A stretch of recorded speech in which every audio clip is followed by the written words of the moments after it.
hadis-hadis Nabi, ajaran-ajaran Nabi, ada ajaran-ajaran yang kadang-kadang bisa menimbulkan salah pengertian, yaitu umpamanya tentang pahala orang yang melakukan ini, itu, entah perbuatan, entah bacaan, yang pahalanya itu begitu besar. Sehingga orang yang tidak mengerti itu mengira bahwa ajaran yang begini ini membawa orang bermalas-malas. Tetapi buat saya memandang dari pandangan yang menyeluruh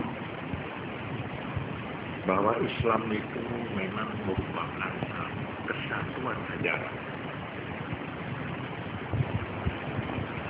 Keping atau keping-keping atau bagian-bagian itu tidak boleh terpisahkan dari totalitasnya, dari keseluruhan. Ibarat gajah, saya cerita anak-anak, cerita SD.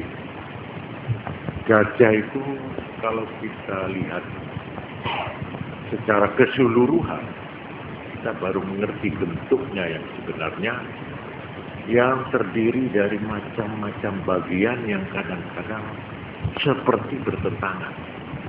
Seperti di dalam cerita anak-anak dikatakan orang buta, pengalaman orang buta meraba-raba seekor gajah, kena selalinya. Selalinya itu apa? Belalai. Nah itu dia ngotot bahwa yang namanya gajah itu lemes seperti karet. Dikandani tak belum, tetap ngengkel bahwa gajah itu adalah karet itu. Karena kebetulan pegang selali. Tapi ada orang buta lain yang kebetulan pegang gadingnya, siumnya, gadingnya, dia ngotot dari sopong, mengaku butek, lalu watos, hasil ngotot. Nah ini berlawanan, yang satu bilang lemes, Islam itu murah, Islam itu gampangan, dari sopong, ini haram, ini tidak oleh, ini. Nah itu kebetulan dia pegang siumnya. Iya betul. Ada yang bilang Islam itu, Islam gampang. Pokoknya sambil lalu saja lah. Ya ini sama dengan orang kebetulan dia menganggap menangkap itu ekornya itu kecil, dikira gajah itu cuma kecil. Apa Islamnya melanggar? Ya orang-orang itu hasil pandangannya itu meremehkan. Tapi sebaliknya orang yang begitu getol agama Islam, dia ambil seperti orang meraba perutnya gajah. Wis gak sanggup kaya kono. Wis begini bang, beduk. Sebab dia kebetulan pegang perutnya. Jadi artinya kalau kita melihat Islam itu dengan mata yang melek, baru kita tahu. Islam juga begitu. Nah seperti mamane, sapa wing mocong ini, iku ganjarane semini, sapa sing enak. Nah katanya orang yang lah ngono, tidak usah sembarang, mocong ngono ae. Ini salah. Salah. Pandangan yang salah itu. Kita harus melihat secara keseluruhan. Coba kita umpamanya orang atau manusia ini tidak sama. Malah saya menemukan kitab yang menerangkan. Orang di dalam beragama itu sedikitnya di sini digambarkan ada 6 fungsi, 6 jabatan, 6 pekerjaan. Yang satu al-abid, orang yang memang melulu beribadah. Wal mutajarridu lil ibadah alladzi la syughla lahu ghairuha aslan wa taraka al ibadah la jalasa battalan. Orang yang melulu hanya beribadat, dia tidak punya kerja selainnya. Andai kata dia tidak beribadat, betul-betul dia nganggur. Kerja tidak, cukup pensiunnya atau kebunnya, ya. Alhasil dia itu umpama tidak beribadah, nganggur. Ada yang ini. Ada lagi yang kedua, orang alim. Orang yang diperlukan oleh masyarakat, ilmunya entah di dalam memberikan fatwa atau memberikan pelajaran atau memberikan atau menulis karangan dan sebagainya. Nah ini, orang ini umpama menghabiskan waktunya untuk fungsinya mengembangkan ilmunya itu, sudah bayar 5 waktu dan rawatibnya, itu lebih baik daripada mengerjakan yang lain. Ini. Tapi yang pertama tadi, kalau tidak ibadah nganggur, pulang ya bodoh, yang baik biasa, orang tidur. Tapi tekun ibadah. Orang ini apa tidak agama? Fashtighaluhu bitta'allum, bagi pelajar, kesibukannya dia belajar afdalu, lebih baik min ishtighalihi bil azkar wan nawafil, lebih baik dia belajar daripada wiritan zikir dan mengerjakan yang sunat-sunat. Ini buat pelajar.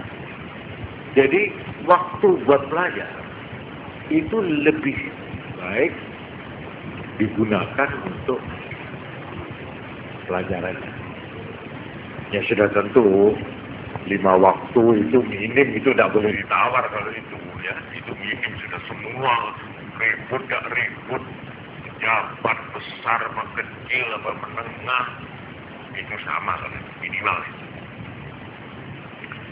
Lalu yang keempat, al-muhtarif alladhi yastaju lil kasabi li'iyali, orang yang bekerja untuk keluarganya, jadi rezeki.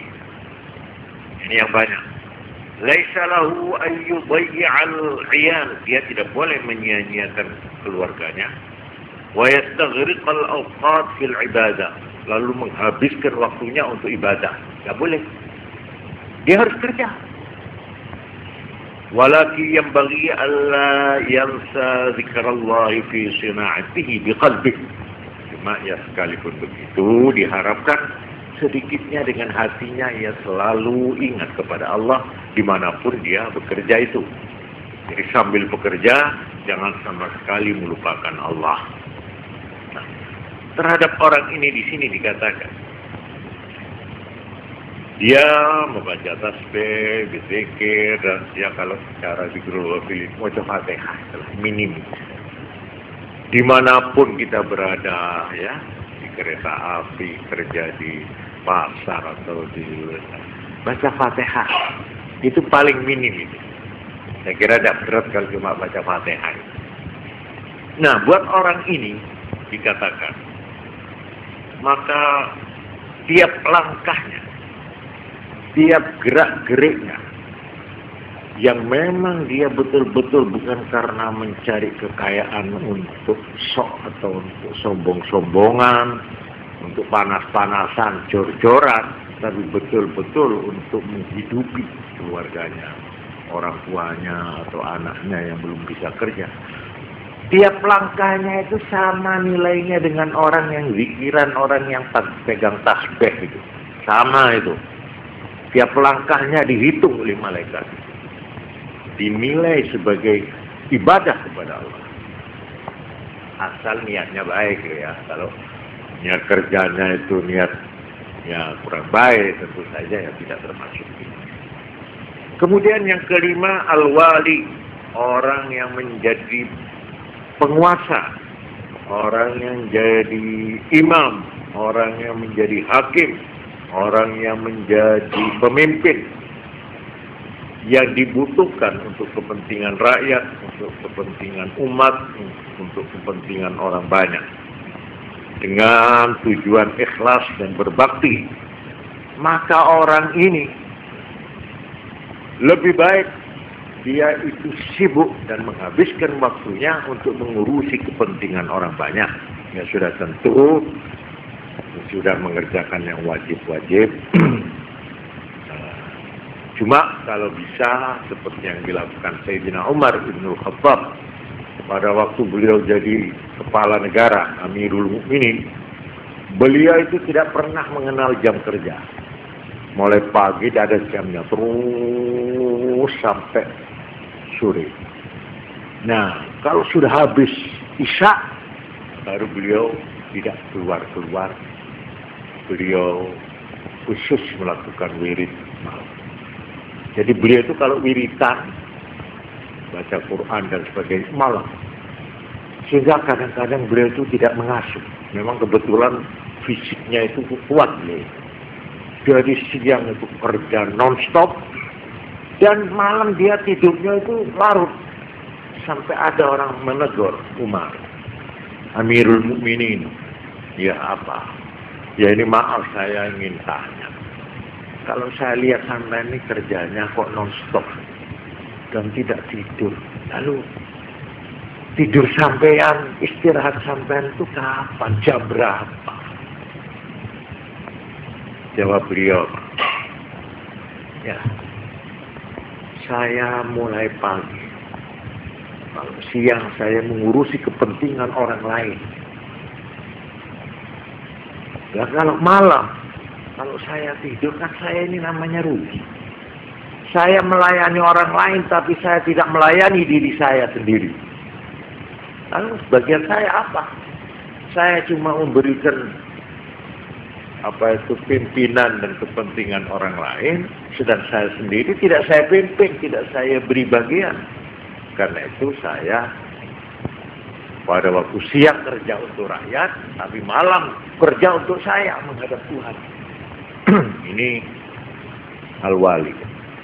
Nah, ada lagi yang keenam yang disebut al-muwahhid.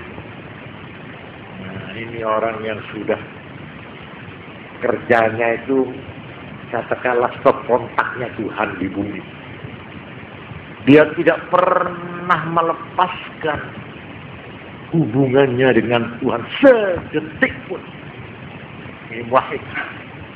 Ini orang terus menghadirkan Allah di dalam hati. Ini orang yang hatinya terus berdetak dengan nama Allah.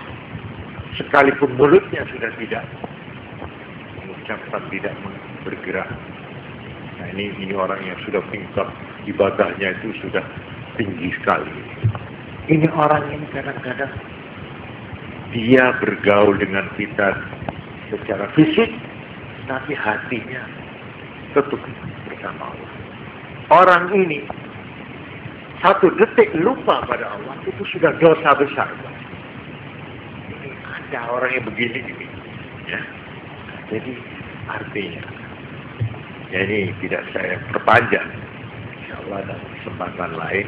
Cuma Artinya kalau kita lihat orang-orang ini pekerjaannya itu ada yang sibuk ini, sibuk ini, sibuk ini. Tidak bisa kita pukul rata harus ini. Kon yang kepingin mlebu swarga, ya. Moco iki 10.000 ya. Iki 1.000, iki 50.000. Mana bisa itu ya? Aku terus nyambut gawe ya. Apa kok diantem ini terus iki? Aku sih masih aku iki. Yang hari-hari ini habisnya itu di atas kereta api, tidak pernah tidur. Pokoknya wiritan saya ketemu, coba ya tumon. Nah, juga seperti dokter. Apa lalu dia dokter pasiennya sampai numpuk aja, wiritan. Ya Allah, ini bukan pada tempatnya itu. Tidak boleh itu menurut agama, tidak boleh. Tidak boleh. Dokter lebih baik melayani pasien. Itu sama dengan wirid. Itu diberi pahala asal niatnya untuk beri kemanusiaan dan karena Allah. Itu ibadah itu. Sama dengan kiai yang tekun, wiritan, tasbih. Sama. Ojo meri. Podo mawon itu. Nah inilah ya, asal tujuannya memang baik. Ya toh? Nah, sekarang dilihat dari sudut inilah. Maka kita melihat kadang-kadang Nabi bersabda. Nah ini contohnya ya. Saya memang kebetulan saya buka-buka himpunan kitab hadis yang namanya Al-Jami'us Shaghir. Ini dengan penjelasannya sekali yang namanya As-Sirajul Munir Syarhul Jami'us Shaghir. Ini hadis toh. Malah diatur abjad. Hadis yang mulai A, hadis yang mulai B. Nah ini saya kebetulan hadis yang dimulai huruf S. Fa.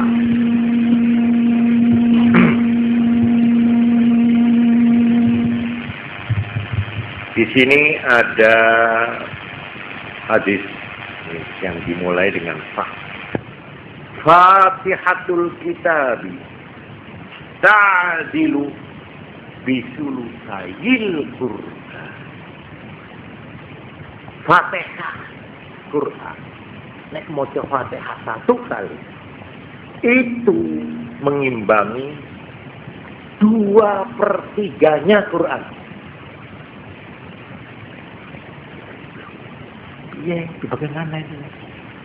Orang baca Fatihah satu kali, katanya Nabi, itu sama dengan membaca 2/3 Quran. Jangan enak loh. Buat sampean yang sibuk, yang tidak sempat baca Quran, baca Fatihah saja. Ini loh, ini merupakan rahmat Tuhan.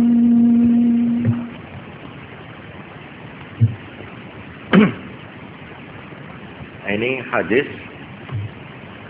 dari Abd bin Humaid an bin Abbas, dari sahabat Abdullah bin Abbas yang mengatakan pahalanya orang membaca Fatihah itu sama dengan pahalanya membaca Quran 2/3.